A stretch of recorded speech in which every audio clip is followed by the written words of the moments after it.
मित्रों, बंधु और भगिनी, आज कोविड-19 और उसके जो प्रिवेंटिव मेजर्स हैं उसके ऊपर चर्चा करने के लिए मैं आपके समक्ष उपस्थित हुआ हूँ और लगभग 30 मिनट की ये टॉक रहेगी, जिसमें मैंने ये एकत्र की कि ये जनरल पब्लिक के लिए जानकारियाँ साझा करने के लिए इस माध्यम का प्रयोग किया जाए। तो उसी चीज़ को ध्यान में रख कर के मैंने ये सोचा है कि पहले तो जो ये समस्या है इसकी सिचुएशनल एनालिसिस के ऊपर कुछ चर्चा कर लेंगे, इसके क्या कारण हैं उसके ऊपर चर्चा रहेगी, और फिर कुछ ऐसे क्वेश्चंस मैंने लगभग 20 क्वेश्चंस लिखे हैं जो आम जनता जानना चाहती है इस समस्या के निदान के लिए। वो मैं कोशिश करूंगा कि उनका जवाब आप लोगों से साझा जरूर करें। तो जहाँ तक बात है समस्या की सिचुएशनल एनालिसिस का, ये एक वास्तविकता है कि ये एक वैश्विक बीमारी, जिसको अंग्रेजी में पेंडेमिक कहा जाता है, कई देशों में ये बीमारी हुई। चाइना से हुई और फिर बहुत से देशों और उसमें खास करके यूरोपियन और अमेरिकन कंट्रीज़ में जो इसका कहा जाए प्रभाव देखा गया, उसको देख कर के सभी लोगों को बहुत चिंता हुई। और जो वर्ल्ड हेल्थ ऑर्गेनाइजेशन है, विश्व है, उसके पास ये अधिकार होता है वैश्विक स्तर पर कि किसी बीमारी को वो वैश्विक बीमारी डिक्लेयर करे।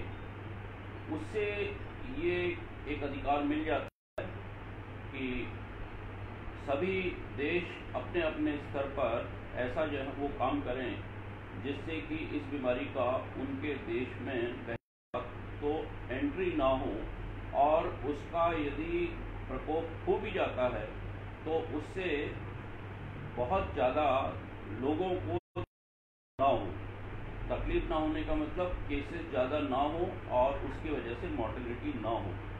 तो इस तरह की स्थिति बनी और उस स्थिति में अपने देश में जैसा सर्वविदित है कि लॉकडाउन डिक्लेयर किया गया। ये लॉकडाउन डिक्लेयर करना एक वैज्ञानिक जो है वो पक्ष था, उसको ध्यान में रख कर के लॉकडाउन डिक्लेयर किया गया। और आज लॉकडाउन 4.0 जिसको कहा जा रहा है वो चल रहा है, और इसमें जो स्थिति सामने आई है वो ये आई है कि अब लगभग 1 लाख से ज़्यादा केसेस अपने देश में हुए हैं और 3000 से ज़्यादा डेथ्स हुई हैं। इनको यदि पॉपुलेशन में रखें, और दूसरी जो कंट्रीज़ हैं जिसमें मुख्यतः नाम लेना चाहूँगा मैं, अमेरिका, इटली का, स्पेन का, ऐसी कंट्री जहां कहा जाता है कि स्वास्थ्य की सेवाएं बहुत अच्छी हैं, उन देशों में इसका प्रकोप अपने देश से बहुत ज़्यादा रहा। तो मैं कहना चाहता हूं कि जो प्रिवेंटिव मेजर्स लिए गए, जो रोकथाम के तरीके लिए गए, जो अपन सब लोगों को ये परेशानी भुगतनी पड़ी, उससे ये हुआ कि हमारे यहाँ केसेस कम हुए और उसके साथ साथ डेथ्स भी जो है वो कम हुई। और ये समय अपने को मिल गया तैयारी करने का। और आज की तारीख में आप लोग मीडिया के द्वारा सुनते भी होंगे, माननीय स्वास्थ्य मंत्री जी का भी वक्तव्य, माननीय प्रधानमंत्री जी का भी वक्तव्य आता है, और माननीय मुख्यमंत्री जी का भी वक्तव्य आता है कि यदि दिल्ली की बात करें तो वो आधिकारिक व्यक्ति हैं। तो अब हमारी तैयारी इस हिसाब से कि यदि बढ़ता है ये मामला तो उसके लिए हॉस्पिटल्स में दबाव पड़ेगा, आईसीयूज़ की ज़रूरत पड़ेगी, वेंटिलेटर्स की ज़रूरत पड़ेगी, और हम अभी जो स्थिति किस तरह की जो है वो होगी उसके बारे में प्रिडिक्ट करना थोड़ा मुश्किल है। तो वो सब तैयारियां जो है वो हैं। ये अभी सिचुएशनल एनालिसिस है और इसमें 3 बातें अपने को ध्यान में जो है वो कर लेनी चाहिए कि पहली बात तो ये कि ये समझ लें कि ये एक रेस्पिरेटरी इन्फेक्शन है, केवल है, ये एक से दूसरे को फैलने वाली बीमारी है और उस बीमारी का जो एजेंट है वो एक वायरल इन्फेक्शन है और ये एक नया वायरस है। उसमें इसका जो फैलाव होता है वो जो रेस्पिरेटरी सिक्रीशंस होते हैं उनके यूजुअल फोमाइट्स या जिनको कहा जाए इनएनिमेट सब्जेक्ट, ऐसे जो है वो सरफेस जैसे जो है वो टेबल है, कीबोर्ड है, इन चीज़ों को में ये वायरस कुछ घंटों से लेकर के कुछ दिनों तक रह सकता है और इसके टच करने से हाथ के द्वारा, और हाथ जब जो है वो फेस वगैरह पर जैसे अपन लोगों की आदत होती है तो इसके द्वारा जो रेस्पिरेटरी ट्रैक्ट है उसके थ्रू ये वायरस बॉडी में एंटर कर सकता है। और इसमें ये भी ध्यान रखने की बात है कि जो ये वायरसेस होते हैं उनको एंटीजन कहा जाता है और इसके शरीर में एंटर होने के बाद में जो एक प्रतिरोधक क्षमता उत्पन्न होती है वो एक एंटीबॉडी बनती है शरीर में। तो ये बात मैं आप लोगों को इसलिए साझा कर रहा हूँ कि ये कुछ इस तरह के लेबोरेटरी टेस्ट होते हैं जो एंटीजन को डिटेक्ट करते हैं। जो ये कोविड-19 के लेबोरेटरी टेस्ट में एंटीजन जो है वो देखा जाता है, वायरस देखा जाता है, जिसको RT-PCR कहा जाता है। और दूसरा नाम इन दिनों में मीडिया ने भी काफ़ी उसको जो है वो किया कि चाइना से किट्स आए थे वो एंटीबॉडी डिटेक्शन के लिए। वो बीमारी का शुरुआत में पता लगाने का तरीका नहीं है, ये बात मैं क्लियर कर दूं। जब मैं एजेंट की बात कर रहा हूं, एक जो है वो ऐसा वायरस जो ये बीमारी कर रहा है उसका पता लगाने का जो तरीका है। दूसरा होता है कि ये बीमारी आदमियों में ही है। इसकी शुरुआत ज़रूर जैसा जो है वो अभी इस पर पूरा कहा जाए आकलन नहीं हुआ है, लेकिन ये जो है वो कहा जा रहा है और ये कोरोना वायरस है, ये यूजुअली चमगादड़ों में रहता है और चमगादड़ों का जो वायरस था वो एक कहा जाए जब इंटरेक्शन बढ़ जाता है मानव और एनिमल्स का, तब जो है वो ये वायरसेस स्पिल ओवर हो जाते हैं।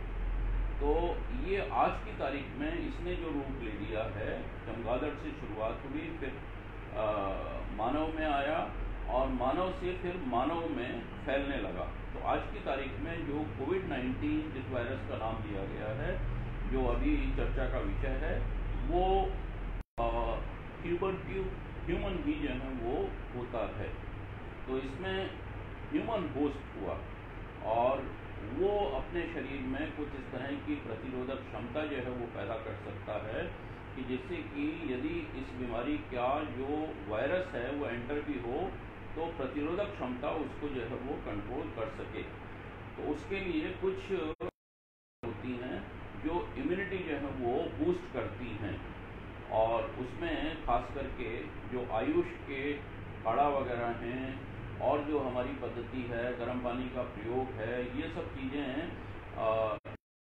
को व्यक्ति विशेष में एंटर करने में और इसमें रोकती है। इसके बाद तीसरी बात आती है बीमारी का कंप्लीट जो है वो होने के लिए कि एजेंट को मतलब वायरस और ह्यूमन में ससेप्टेबिलिटी जो है वो हो, लेकिन उस सब के लिए एक एनवायरनमेंट की ज़रूरत पड़ती है। और वो एनवायरनमेंट क्या है? रेस्पिरेटरी इन्फेक्शंस में यूजुअली जो है वो जो फिजिकल एनवायरनमेंट होता है, जो ओवर क्राउडिंग होती है, बहुत ज़्यादा जो है वो पास पास रहना, जिससे कि जो है वो रेस्पिरेशन एक व्यक्ति से दूसरे व्यक्ति को जाना या जो है वो फोमाइट्स के द्वारा जो है वो जाना, तो ये चीज़ें के साथ साथ जो सोशल अपना जो है वो फैब्रिक है कि बहुत ज़्यादा वो एरिया हैं सिटीज़ में खास करके, जैसे उदाहरण देना चाहूँगा मैं दिल्ली के परिप्रेक्ष्य में कि बहुत से इलाके ऐसे हैं कि झोपड़ी सेवा बस्तियाँ जो हैं वहाँ पर बहुत कम स्थान पर बहुत बड़े बड़े परिवार जो है वो रहते हैं।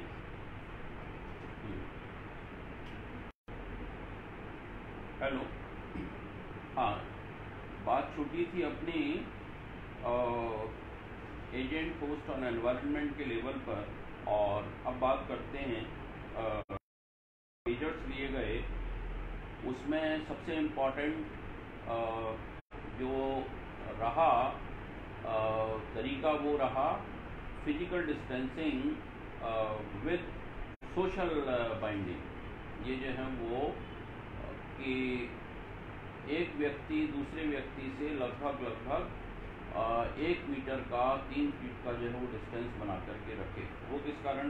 मैंने बताया रेस्पिरेटरी इन्फेक्शन है, उसको जो है वो हम इस तरह से रोक सकते हैं कि या एक तो किसी संक्रमित व्यक्ति के संपर्क में ना आए, और संक्रमित व्यक्ति का यदि पता नहीं है तो इतनी जो है वो यदि हम दूरी रखेंगे तो वो नहीं मिलेगा। ये फोमाइट्स की जो मैंने बात की थी कि सरफेसेस पर रह जाता है, हाथ पर रह जाता है, कीबोर्ड पर जो है वो रह जाता है, हैंडल पर रह जाता है, तो उसकी जो है वो साफ़ सफाई होना। तो हैंड वॉशिंग एक जो है वो तरीका बताया गया। हैंड वॉशिंग के कुछ जो है वो स्टेप्स जो हैं वो हैं, वो अपन चर्चा करेंगे। मास्क का यूज़ और जो है वो रेस्पिरेटरी एटिकेट्स कि आप जब करते हैं तो उसमें ऐसा ना हो कि जो हाँ, तो मैं जो प्रश्न है उस पर आता हूँ जो आपके मन में उठ सकते हैं कि हम पहला प्रश्न मैं हैंडल कर रहा हूँ कि घर में सब्जियाँ या ब्रेड, मिल्क वगैरह जो है वो इन दिनों में लाएं।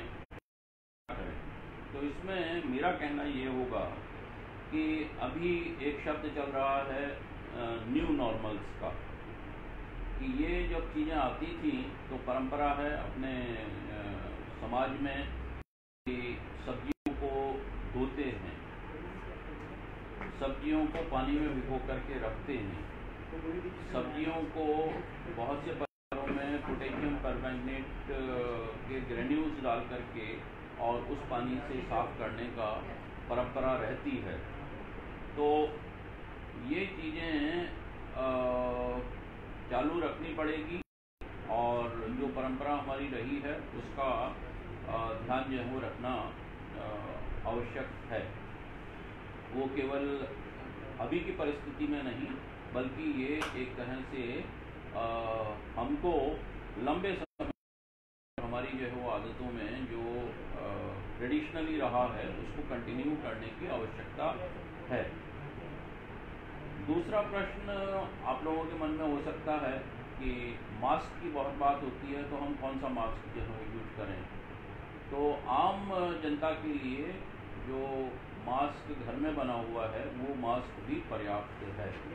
और मास्क का मतलब ये होता है कि ये आपको प्रोटेक्ट कर रहा है, और यदि आपको बीमारी है तो आपके द्वारा वायरसेस जो है वो दूसरे व्यक्ति को ना जाएं, उस पर भी जो है वो प्रोटेक्शन मिल रहा है। तो ये चीज़ों के लिए मास्क का उपयोग ज़रूरी होता है, और जो ऑर्डिनरी मास्क हैं वो भी घर पर बने हुए मास्क भी जो है वो पर्याप्त हैं। जो लोग हॉस्पिटल्स वगैरह में काम करते हैं, जो आते हैं, ऐसे जो है वो मरीज जिन स्थानों पर आने की संभावना रहती है कि पता नहीं रहता कि इनको संक्रमण है, तो ऐसी जगहों पर या ट्रिपल लेयर मास्क जो है वो कहा जाता है। फिर एक मास्क होता है N95 नाम का जो है वो आम जनता के लिए आवश्यक नहीं होता। चिकित्सक और ऐसे जो हैं वो स्वास्थ्य कर्मी जो हॉस्पिटल में और हॉस्पिटल में भी ICU वगैरह में काम करते हैं, जो पेशेंट्स को डायरेक्टली हैंडल करते हैं, या जो है वो उनके सिक्रीशंस वगैरह जैसे डेंटल सर्जन हैं जो ओरल कैविटी में ही डील करते हैं, या ENT वाले लोग हैं जो गला का जो है वो एग्जामिनेशन करते हैं, ऐसे व्यक्तियों को, या जो इंट्यूबेट कराते हैं, ICU में इंट्यूबेशन होता है, गले में सांस लेने में जब तकलीफ होती है तो ट्यूब डाली जाती है, तो ऐसे व्यक्तियों को N95 मास्क लगाना जरूरी होता है। उसी से संबंधित जो है वो आगे बढ़ें तो एक कंप्लीट जो है वो सेट जिसमें मास्क भी है, ग्लव्स भी है, कैप भी है, ओवरऑल भी है, शू कवर भी है, तो इन सब चीज़ों को सम्मिलित रूप से PPE कहा जाता है, पर्सनल प्रोटेक्टिव इक्विपमेंट कहा जाता है। ये केवल स्वास्थ्य कर्मियों के लिए जरूरी होता है, आम जनता के लिए PPE की आवश्यकता नहीं होती है। तीसरा प्रश्न ये आता है कि क्या ग्लव्स वगैरह मार्केट में जा रहे हैं, कुछ चीज़ खरीद रहे हैं, तो क्या ग्लव्स पहनने ज़रूरी हैं? तो इसका जवाब मैं ये देना चाहूँगा कि ग्लव्स पहनने की आवश्यकता नहीं। हाथों को साफ रखना, बार बार धोना, और धोने में भी जो एक पद्धति है साबुन का जो है वो प्रयोग करना, तो आप जाते हैं तो वहाँ से आने के तुरंत बाद घर में एंटर करते ही आप जो है वो, या ऑफिस में पहुँचते ही हाथ धो, ऐसा जो है वो पर्याप्त है। चौथा प्रश्न आपके मन में हो सकता है कि अभी की स्थिति को देख करके क्या हम मार्केट जा सकते हैं, कार्यालय जा सकते हैं, बसों में जा सकते हैं, मेट्रो अभी बंद है, मेट्रो खुलेगी तो मेट्रो में जा सकते हैं क्या, कार या कैब में जो है वो सफ़र कर सकते हैं क्या, मंदिर, बैंक वगैरह में जा सकते हैं। तो ये सब चीज़ें जैसे भी जो है वो, जैसे अभी बसों का चलना शुरू हुआ है तो उसमें फिजिकल डिस्टेंसिंग के नॉर्म्स लगे हुए हैं कि एक संख्या जो है वो बांधती है, इतने ही लोग बस में बैठ सकते हैं। ऐसा ही मेट्रो में होने वाला है। ऐसे ही जो है वो और जगहों पर, मार्केट वगैरह में भी आप जाते हैं और तो आप देखते हैं कि ये फिजिकल डिस्टेंसिंग का जो है वो नॉर्म हमको फॉलो करना है। ये फॉलो करने के साथ में आप जा सकते हैं, उसमें कोई दिक्कत नहीं है। फिर आप पूछ सकते हैं कि भाई ये हैंड वॉशिंग का, हाथ धोने का इतना जो है वो बात कही जा रही है, इसके पीछे साइंस क्या है, क्यों जो है वो इतना हमको बताया जा रहा है। हाथ धोना तो आम कहा जाए प्रचलन है, हम करते ही हैं, खाना खाने के बाद करते हैं, शौच के बाद जो है वो करते हैं, तो उसमें क्या ऐसा ध्यान रखने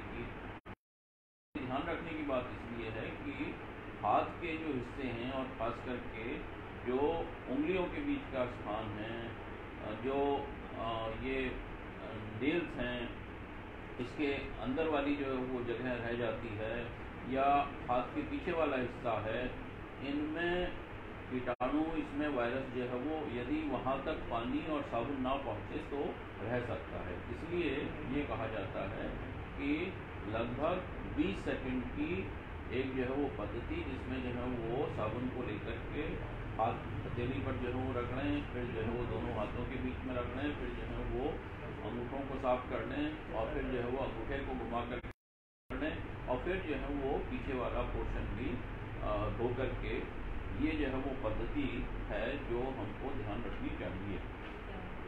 अब इसके लिए क्या साबुन जरूरी है या केवल पानी से ही जो है वो धोया जा सकता है? तो मेरा इसमें जवाब होगा कि साबुन जरूरी है। साबुन क्यों जरूरी है? उसके पीछे साइंस ये है कि इसका जो वायरस होता है वो एक तरह का फैट पार्टिकल होता है। और आप देखते जो है वो घर में खाना बनाने के बाद में यदि जो है वो चिकनाई वाला कोई बर्तन रह जाए तो वो केवल पानी नहीं हो पाता, उसमें साबुन लगाना ही पड़ता है। ऐसी ही बात इस वायरस की है। और ज़्यादातर वायरसों की बॉडी जो है वो कुछ इस तरह की होती है कि उसमें फैट ग्रेन्यूल वो होते हैं, और उसके लिए साबुन का प्रयोग करना ज़रूरी है। फिर आता है कि हाउ फ्रिक्वेंटली टू वॉश, क्या जो है वो, तो इसका जवाब ये है कि जब कभी भी इस तरह की कोई बात हो कि आपको लगता है कि आप किसी आपका हाथ सरफेस के जो है वो टच में आया है, ऑफिस में आप बैठे हैं टेबल के जो है वो टच में आया है, आप कंप्यूटर वगैरह हैंडल कर रहे हैं, तो उसके बाद हाथ धो लेना चाहिए। और घंटे भर में हाथ धो लेना एक आम जो है वो कहा जाए प्रचलन की जो है वो बात, तो ये जो है वो हम वो प्रोटेक्ट करेगी। फिर बात आता है कि ये आरोग्य सेतु की बात जो है वो चल रही है। आरोग्य सेतु क्या है? आरोग्य सेतु एक जो है वो ऐप है, और उस ऐप में ब्लूटूथ और लोकेशन के दो फंक्शन हैं। वो लाइव रखने से उसमें जो चिप है वो ये रिकॉर्ड कर लेता है कि आप पास में कोई संक्रमित व्यक्ति तो नहीं है। जब कभी आप जो है वो, उसमें ज़रूरी क्या है कि आपके ऐप मोबाइल में ये आरोग्य सेतु ऐप डाउनलोड होना चाहिए, और आपका ब्लूटूथ और लोकेशन ऑन रहनी चाहिए। तो आप जहाँ कहीं भी जाएंगे तो वो आपका ट्रैक जो है वो रख लेता है। तो ये एक तरह का ट्रैकिंग सिस्टम है जो आपको टाइम टू टाइम अलर्ट कर देता है कि आप कोई रिस्क में तो नहीं हो। यदि आप रिस्क में हो तो आपको, जैसे यदि आपके मोबाइल पर मैसेज आता है जब आप आरोग्य सेतु में अपना स्टेटस देखते हैं कि भाई आप हाई रिस्क कैटेगरी में आ गए हैं, आप किसी व्यक्ति के, संक्रमित व्यक्ति के संपर्क में आ गए हैं, तो आपको क्या करना है? तो आपको क्वारंटाइन करना है। आपको क्वारंटाइन का मतलब ये होता है कि आपको बीमारी नहीं हुई है, लेकिन आप संक्रमित व्यक्ति के संपर्क में आ गए हो, तो आपको संभावना है कि आपको ये बीमारी है। तो आपको अपने आप को एक तरह से आइसोलेट करना है। आइसोलेशन वर्ड यूज करते हैं हम लोग मरीजों के लिए, और क्वारंटाइन वर्ड यूज करते हैं हम हेल्दी इंडिविजुअल्स के लिए। तो वो समय 14 दिन का जो है वो है, वो 14 दिन का समय का मतलब होता है, वो इंक्यूबेशन पीरियड जो होता है कि यदि आपके शरीर में वायरस एंटर हुआ है तो यदि बीमारी होनी है तो वो 14 दिन के अंदर हो जाएगी, इसलिए 14 दिन का क्वारंटाइन जो वो करना होता है। तो ये आरोग्य सेतु का एक बेनिफिट जो है वो है, जो आपको हर समय अलर्ट जो है वो करता रहता है, और टाइम टू टाइम आप उसको देखते रहें। ये प्रश्न का जवाब मैंने आपको दे दिया कि यदि आप हाई रिस्क कैटेगरी में हैं तो आपको जो है वो क्या करना है। अब इसमें थोड़ी सी बात क्वारंटाइन में जो है वो कर लेते हैं, क्योंकि ये बहुत से लोगों को आवश्यकता हो रही है। बहुत से घरों में कोविड के केसेस निकल रहे हैं, कॉलोनी में निकल रहे हैं, या संपर्क में आने से जो है वो ये खतरा जो है वो बढ़ रहा है। तो ऐसी स्थिति में यदि घर पर पर्याप्त जगह है तो एक कमरा अलग जो है वो ऐसे व्यक्ति के लिए जहां वो रह सके, और उससे अटैच लेटरिन बाथरूम उसका जो है वो अलग हो। ये एक मुट्ठी जो वो रखनी होती है, और कमरा जो है वो वेल वेंटिलेटेड और ये रहे।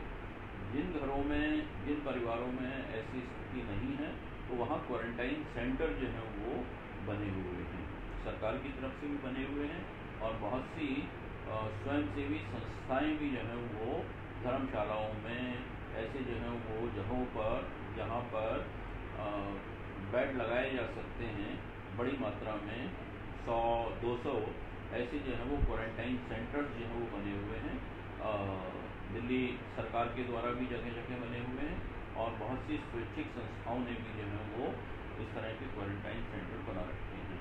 वहाँ पर क्वारंटाइन जो है वो, और ये क्वारंटाइन सेंटर्स पर सभी तरह की सुविधाएं जो है वो उपलब्ध हैं और मेन पर्पज है अंडर का। यदि सिम्टम जो है वो हो जाता है तो उसको तुरंत फिर डॉक्टर देख करके और फिर ये निश्चय लेता है कि उनका क्या घर पर ही जो है वो इलाज हो सकता है या उनको हॉस्पिटलाइज करने की ज़रूरत है। अब बात आती है कि इसी से जुड़ी हुई सिम्टम्स क्या हैं, कोविड-19 बीमारी के सिम्टम्स क्या हैं। इसके सिम्टम हैं फीवर हो जाना, उसके साथ गले में खराश हो जाना, उसमें कुछ नाक जो है वो में नेजल सिक्रेशन जिसको बोलते हैं वो हो जाना, या जो है वो खांसी हो जाना, और जो रेस्पिरेटरी डिस्ट्रेस है कि सांस लेने में तकलीफ हो जाना, और उसके लिए एक रेस्पिरेटरी रेट जो है वो होता है कि 1 मिनट में आपकी जो छाती है वो कितनी बार ऊपर नीचे जा रही है।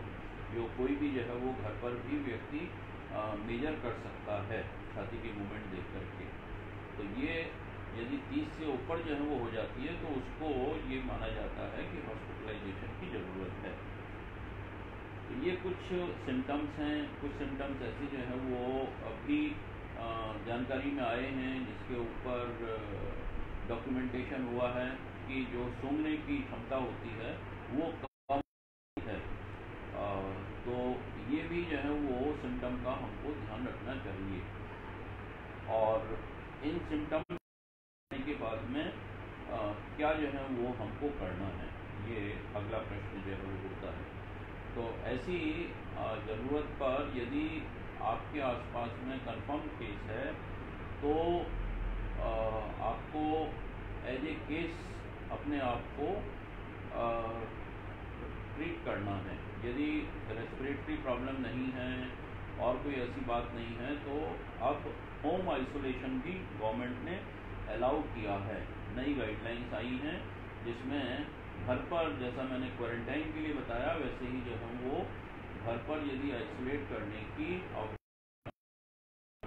कहा जाए सुविधाएं हैं। सुविधाएं क्या मतलब कि एक कमरा जो है वो हो जाए, एक ऐसा स्थान जो है वो हो जाए जहां बाकी लोगों से उसका आप जिस व्यक्ति को सिम्टम हुए हैं उसका मिलना जुलना ना हो। तो ये जो है वो किया जा सकता है और उसमें टेम्परेचर और ब्लड प्रेशर का मेजरमेंट घर पर ही जो है वो किया जा सकता है।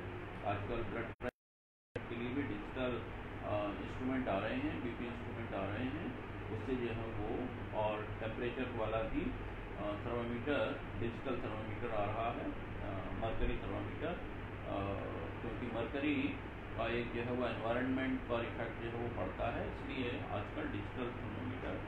तो ये दो चीज़ें घर में होने से आपको ध्यान रख सकते हैं। और कभी वो ऐसा लगता है कि सांस लेने में तकलीफ हो रही है तो फिर जो है वो जो कोविड हेल्थ सेंटर्स हैं वहाँ पर आपको, जो दिल्ली सरकार के, भारत सरकार के जो अस्पताल हैं और कुछ ऐसी जो हैं वो डिस्पेंसरीज हैं जिनको डेजिग्नेट किया गया है, जिसकी सेतु पर जानकारी जो है वो उपलब्ध है। और अदरवाइज भी इस तरह की चीज़ें जो एक कॉल सेंटर है, एक टोल फ्री नंबर है, उससे हो सकती है कि हमारे क्षेत्र का केयर सेंटर कहाँ पर है, कोविड हेल्थ सेंटर कहाँ पर है और कोविड कहाँ है। ये बात हुई कि यदि आपको सिम्टम हो जाते हैं तो क्या करना है। फिर एक प्रश्न आता है कि भाई इसका पता कैसे लगेगा, तो पता लगेगा लैब टेस्ट कराने से। तो लैब टेस्ट कराने में क्या जो है वो तरीके हैं। आज की तारीख में जो तरीका है वो है नेजोफेरिंजियल स्वाब लिया जाता है। मतलब स्वाब का मतलब होता है एक तीली के ऊपर। लैब टेस्ट के बाद चल रही थी कि नेजोफेरिंजियल स्वाब लिया जाए इसमें जैसे मैंने बताया था वायरस का डिटेक्शन किया जाता है, और ये कोल्ड चेन मतलब लो टेम्परेचर पर एक वायरल ट्रांसपोर्ट मीडिया होता है। टेस्ट ट्यूब में वायरल ट्रांसपोर्ट एक लिक्विड होता है, उसमें वो स्वाब को डाल देते हैं और तुरंत लेबोरेटरी में पहुंचाना होता है। तो इस तरह के टेस्टिंग सेंटर्स बने हुए हैं दिल्ली में जगह जगह पर, एरिया के हिसाब से इस तरह से बनाए हैं कि किसी व्यक्ति को ज़्यादा जो है वो ट्रैवल ना करना पड़े। और इसका जो टेस्ट का रिजल्ट है वो पूरी प्रक्रिया में लगभग 6 से 8 घंटे लगते हैं। जिस दिन आप सैंपल देंगे उसके अगले दिन सैंपल टेस्ट मिल जाना चाहिए, और यदि सुबह जल्दी दिया है तो शाम तक भी रिजल्ट मिलने की है। और इसमें कुछ जगहों पर क्योंकि लोड ज़्यादा है तो समय ज़्यादा भी लग रहा है, अदरवाइज जो प्रोसेस वो लगभग 6 घंटे का है इसका टेस्टिंग का। दूसरा जो टेस्ट है, जो एंटीबॉडी वाली बात की मैंने, वो क्लियर कर देना चाहूँगा मैं वापस कि वो कोई डिटेक्शन का मेथड नहीं है, वो केवल शरीर में ये देखने के लिए कि पास्ट में क्या इन्फेक्शन हुआ था। तो वो एक कहा जाए डिजीज़ बर्डन वहाँ पर कितना जो है उसका स्प्रेड हुआ है, वहाँ उसका प्रयोग जो है वो होता है। एंटीबॉडी का टेस्ट, ब्लड का टेस्ट इसके लिए अभी उपलब्ध नहीं है। अभी जो भी टेस्ट किया जाता है वो नाक से या गले में वो स्वाब डाल करके और लिया जाता है, और वो वायरल ट्रांसपोर्ट मीडियम के द्वारा लेबोरेटरी में पहुंचाया जाता है। और इसके लिए यदि पॉजिटिव आ जाए तो आपको क्या करना है, तो वो बात मैंने बताई कि वो फिर यदि पॉजिटिव आ जाता है तो उसको केस जो है वो डिक्लेयर कर देते हैं, और उसका नोटिफिकेशन जो डिस्ट्रिक्ट सर्विलेंस ऑफिसर्स हैं उनके पास जो है वो, और उसके लिए एक नंबर जो सर्कुलेट हुआ है के द्वारा भी दिल्ली के परिप्रेक्ष्य में, और सेंट्रल गवर्नमेंट का भी एक कॉल सेंटर जो है वो है, उसका नंबर सर्कुलेट हुआ है, उस पर ये सूचना से संबंधित अधिकारियों को, और वो फिर आकर के, और यदि कुछ आवश्यकता पड़ती है तो वो अपने, उनका एक प्रोटोकॉल है, उस प्रोटोकॉल के हिसाब से एक्शन जो है वो इनिशिएट। आपके लिए क्या करना होगा कि आपके जो परिवार, ये ध्यान करना पड़ेगा कि कौन लोग आपके संपर्क में आए हैं। वो परिवार के सदस्य हो सकते हैं, वो आपके ऑफिस के लोग हो सकते हैं, वो ऐसे व्यक्ति हो सकते हैं जहाँ जहाँ आप गए पिछले 14 दिन में, उन सब लोगों को फिर जो है वो क्वारंटाइन में रखा जाता है। तो ये एक्शन इन्वॉल्व है once the laboratory result is that you are positive कोविड-19। अब लास्ट के 3 क्वेश्चन मैं कवर कर लेता हूँ। क्या दवाइयाँ हैं हमारे पास अभी इस बीमारी का इलाज करने के लिए। तो एक दवा का नाम चल रहा है HCQ, ये एब्रीविएशन है हाइड्रोक्सी क्लोरोक्विन के लिए।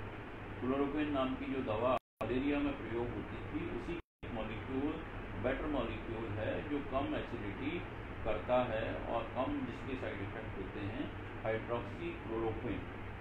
वो उन व्यक्तियों को जो संपर्क में, केस के संपर्क में आए हैं, जैसे स्वास्थ्यकर्मी हैं या परिवार के कोई सदस्य हैं, उनको ये दवाई दी जाती है रिकमेंडेड, और वो डॉक्टर के प्रिस्क्रिप्शन के द्वारा ही जो वो दी जाती है। इसलिए मैं आपको डोज और बात चल रही थी दवाइयों की, तो HCQ का जिक्र कर लिया अपन ने।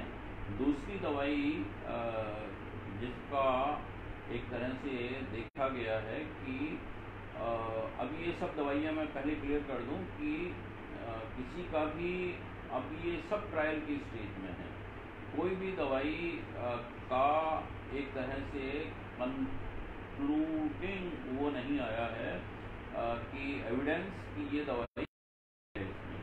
तो रेमडेसिविर करके एक दवा है, एजिथ्रोमाइसिन करके दवा हैं, ये कुछ दवाइयाँ हैं जो डॉक्टर के प्रिस्क्रिप्शन के द्वारा दी जा रही हैं और ये सब जो है वो एक प्रोटोकॉल के तहत बाकायदा कंसेंट लेकर के, और क्योंकि ट्रायल के उसमें है तो उसका पूरा जो है वो डॉक्यूमेंटेशन होता है। फिर आपके मन में प्रश्न हो सकता है ये आए कि भाई इसकी वैक्सीन कब तक जो है वो तैयार।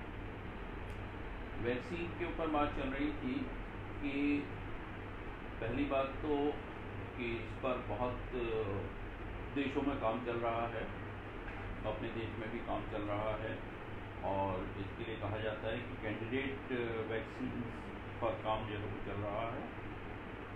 और ये सब प्रक्रिया पहले इसका एनिमल स्टडी जो है वो होती हैं, उसमें टॉक्सिसिटी देखी जाती है, फिर जो है वो इंडिविजुअल पर देखी जाती है, और फिर इंडिविजुअल का जो बॉडी में एंटीबॉडी का मैंने जैसे बताया था कि उसका रिएक्शन जाता है कि कितना जो है वो एंटीबॉडी फॉर्मेशन हो रहा है, प्रतिरोधक क्षमता जो है वो बढ़ रही है। और उसके बाद फिर इसका सब बातों से जब क्लियर होकर के आता है तब उसका रजिस्ट्रेशन होता है। तो ये सब प्रक्रिया में समय लगता है। तो ये जो है वो कहा जा रहा है आज की तारीख में कि वैक्सीन को आने में अभी समय लगेगा, और वो कुछ महीनों से लेकर के और कुछ साल तक भी हो सकता है। अब लास्ट क्वेश्चन, समय हो रहा है, मैं लेना चाहूँगा कि कौन ज़्यादा रिस्क पर है इस बीमारी के लिए। तो जो वृद्ध लोग हैं, 60 साल से ऊपर हैं, आज दिल्ली सरकार का एक विज्ञापन देखा मैंने, उसमें 55 साल जो है वो कहा गया है। तो ये जो है वो जो वृद्ध लोग हैं, चाहे 55 के ऊपर कहें, वो लोग ज़्यादा रिस्क पर हैं। और यदि उनमें किसी तरह की बीमारी है, बीमारियां कौन सी, जैसे डायबिटीज़ है, हाइपरटेंशन है, लंग की कुछ डिजीज़ है, लंग की डिजीज़ क्या हो सकती है कि एल्मा हो सकता है, ट्यूबरकुलोसिस हो सकती है, CO chronic obstructive pulmonary disease जो है वो, स्मोकर्स हैं, जो लोग जो हैं वो एक्सपोज होते हैं इस तरह के जो है वो एयर पॉल्यूटेड एनवायरनमेंट में, उनको सांस की बीमारियों को कहते हैं, या कोई जो है वो ऐसी दवाइयाँ ले रहे हों जैसे कैंसर की दवाइयाँ होती हैं जिनको इम्यूनो सप्रेसेंट जाता है, HIV की बीमारी है, इन लोगों को सीवियर मैनिफेस्टेशन ज़्यादा चांसेस होती हैं। और इन लोगों में ही देखा गया है कि इन लोगों में डेथ भी ज़्यादा जो है वो हो रही है। और उदाहरण देना चाहूँगा मैं कि इटली में ज़्यादा डेथ क्यों हुई, जब उस पर मुझे लग रहा है कि इंटरनेट भी हमको बार बार याद दिला रहा है कि समय हो गया है। तो मैं अपनी बात ये कह कर के ख़त्म करूँगा कि हम लोगों को घर परिवार के वृद्ध व्यक्तियों का खास ध्यान रखना है कि एक बात जो शुरू में जब बात चल रही थी कि ये नया वायरस है, और ये नया वायरस बिना निमंत्रण के नहीं आता है। बिना निमंत्रण मतलब आप घर के बाहर जो है वो जाएंगे, ऐसा जो है वो बिहेवियर करेंगे तो आपके द्वारा घर में आ सकता है। तो यदि ऐसी कोई परिस्थिति बन जाती है तो घर में यदि माता पिताजी हैं, दादा दादी हैं, तो उनका खास करके आप ध्यान रखें। यंग लोगों में ये देखा गया है कि उनमें सीवियर हॉस्पिटलाइजेशन की आवश्यकता नहीं पड़ती है, वृद्ध लोगों में ज़्यादा पड़ती है। इसलिए उनका ध्यान रखना ज़्यादा है। जो हमारे संस्कार भी जो हैं वो हैं, उन संस्कारों को आगे बढ़ाना है। मैं इस बात को आपको अपने इस टॉक को इस वक्तव्य के साथ खत्म करता हूँ। तो मैं इस बात आपसे इस अपील के साथ, जो भी जानकारियां हैं वो जानकारियां हम साझा करें, परिवार में साझा करें, अड़ोस पड़ोस में साझा करें, अपने मित्र मंडली में साझा करें, अपने पीयर ग्रुप में साझा करें, और अपने आप को सुरक्षित रखें और दूसरों को भी ये जो है वो सुरक्षा कवच का जानकारी दें, और ज़रूरत पड़ने पर जहाँ ज़रूरत हो वहाँ ज़रूर मदद के लिए आगे। धन्यवाद।